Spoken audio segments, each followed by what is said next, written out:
सुजीत पांडे का घर यही है?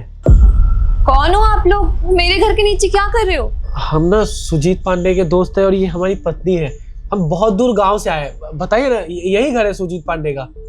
हाँ, घर तो यही है सुजीत पांडे का। अब उनको आप बुला देंगे एक बार? हाँ, हमें उनसे मिलना है, बहुत जरूरी काम है। चलिए आप लोग अंदर चलिए, अंदर चल के बैठ के बात करते हैं। आइए आइए, आप लोग अंदर आइए, मैं आप लोग के लिए पानी लाती हूँ।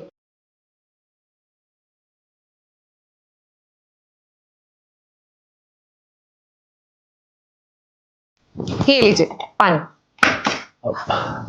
पीजिए, शर्माइए मत।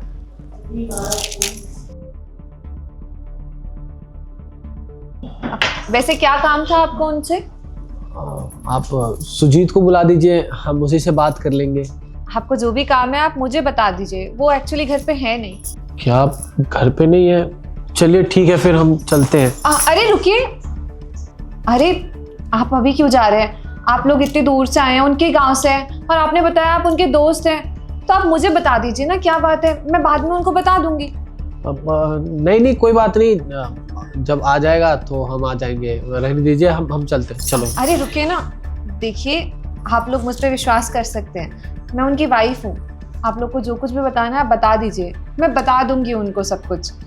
अच्छा, आप ही उनकी बीवी हैं? हमें नहीं पता था कि आप ही से उनकी शादी हुई है। नमस्ते भाभी जी।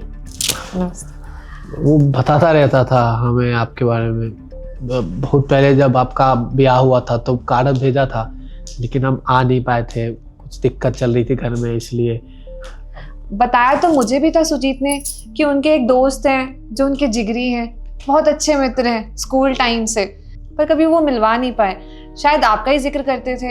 अच्छा लगा मुझे कि आप लोग यहाँ पर है, लेकिन अब बताइए तो सही, आखिर बात क्या है? आप लोग परेशान भी लग रहे हैं। वो क्या है ना कि हम खेती करते हैं। हमारे पापा भी जो थे वो भी खेती ही करते थे। पापा जब हमारे बीमार पड़े थे तो हमने सारा खेत बेच के उनके इलाज में लगा दिया, और थोड़ा बहुत जो बचा था उसमें इस साल फसल हुआ नहीं, और जो कुछ भी हुआ था वो सब बर्बाद हो गया, कीड़ों ने सारा खा लिया। तो सुरजीत ने हमको बोला था कि कभी भी हमारी ज़रूरत हो तो आ जाना, तो इसीलिए हम आए थे। अगर वो हमारी नौकरी कहीं लगवा देता तो हमारा काम हो जाता। देखिए वो तो अभी घर पे नहीं है, इनफैक्ट इस शहर में ही नहीं है, वो बिजनेस टूर से आउट ऑफ इंडिया गए हुए हैं। पर आपको इतनी दूर आने की क्या जरूरत थी? आप चाहते तो गांव में रहकर उन्हें कॉल कर सकते थे, अपनी परेशानी उनको बता देते, उन्हें कोई सोल्यूशन तो मिल जाता ना। क्या है ना, हमारे पास फ़ोन नहीं है, और हमारे पास सुजीत का नंबर भी नहीं था जो हम किसी को फ़ोन से कर लेते, बस इसीलिए आ गए। हम दोनों ना बचपन से साथ में पले बड़े हैं। उसके बाद वो शहर आ गया, हमें भी बोला था उसने कि शहर आने के लिए, लेकिन हम बाबूजी की वजह से शहर नहीं आ पाए। और हम पढ़े लिखे भी हैं, हम 10वीं पास है हम। उसने बोला था कि कभी ज़रूरत पड़े नौकरी वगैरह के लिए तो आ जाना, हम नौकरी लगवा देंगे। वैसे आपने पहले कभी नौकरी की है कोई? नहीं, हमने तो कभी नौकरी नहीं की। हम गांव में ही, बताया तो हमने, हमारे बाबूजी किसानी करते थे, हम भी किसानी का ही काम करते थे। तो आप ऐसे क्यों नहीं करते हैं? आपने पहले कभी नौकरी नहीं की, शहर में रहना आपके लिए थोड़ा सा मुश्किल हो जाएगा। आप कुछ छोटा मोटा गांव में ही अपने लिए काम खोल लीजिए ना, जिससे आसानी रहेगी आपको, आप घर वालों के साथ ही रहेंगे और कमाई भी हो जाएगी। बात तो आप ठीक कह रही है, हम कभी शहर में रहे नहीं है, आए भी नहीं है पहली बार। अब नौकरी पकड़ेंगे यहाँ पे तो थोड़ी दिक्कत तो होगी। क्या करें, अब गांव में भी क्या ही करेंगे। गांव में बहुत कुछ हो सकता है। आप देखिए ना, जैसे अपनी राशन की दुकान खोल सकते हैं, टेलर की दुकान खोल सकते हैं, पोल्ट्री फार्म खोल सकते हैं, या फिर डेयरी की दुकान भी खोल सकते हैं। ये बात तो आप ठीक कह रही है, और हमारे गांव से ना बहुत दूर है एक राशन की दुकान। हमारे सारे गांव वाले वहीं जाते हैं राशन लेने। लेकिन आप खुद ही सोचिए ना, अगर हम राशन की दुकान खोलेंगे तो उसमें भी बहुत सारा पैसा लगेगा। इतने पैसे तो हमारे पास है नहीं, हम कैसे कर पाएंगे। तो इसीलिए हम यहाँ पे आए कि छोटा मोटा कोई नौकरी लगवा देता तो यही नौकरी करके अपना गुजारा कर लेते। हम तो मियाँ बीवी तो है।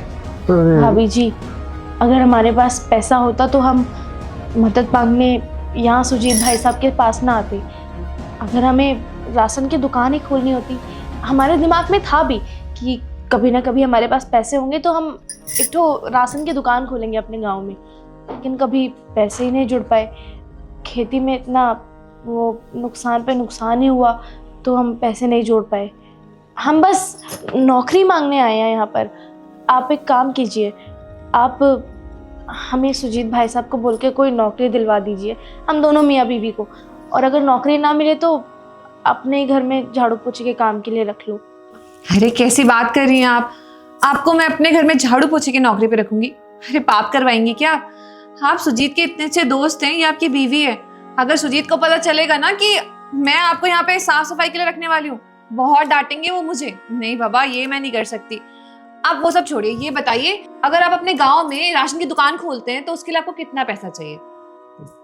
हम राशन का दुकान खोलेंगे, छोटा से छोटा दुकान भी खोलेंगे तो 50,000 से 1 लाख रुपए तो लग ही जाएंगे। अब इतने पैसे कहाँ से आएंगे?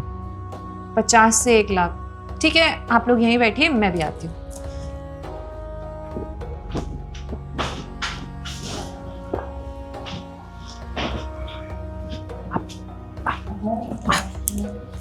ये लीजिए, पकड़िए, ये पूरे 1.5 लाख रुपए हैं। लीजिए, शर्माइए मत।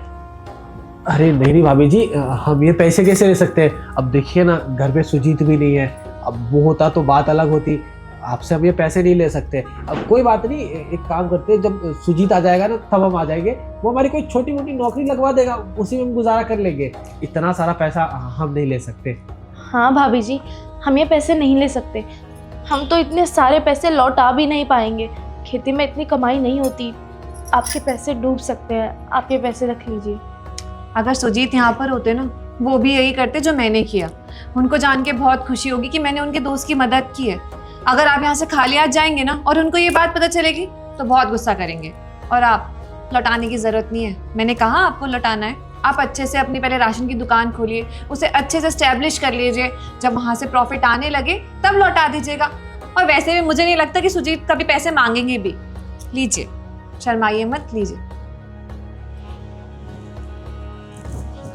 उम्मीद करती हूँ पैसे आपके काम आएंगे, आपकी जितनी भी परेशानी है सब दूर हो जाएगी। बहुत बहुत धन्यवाद भाभी जी। वो कहते हैं ना कि ऊपर वाला किसी न किसी रूप में आके हमारी मदद कर ही देता है।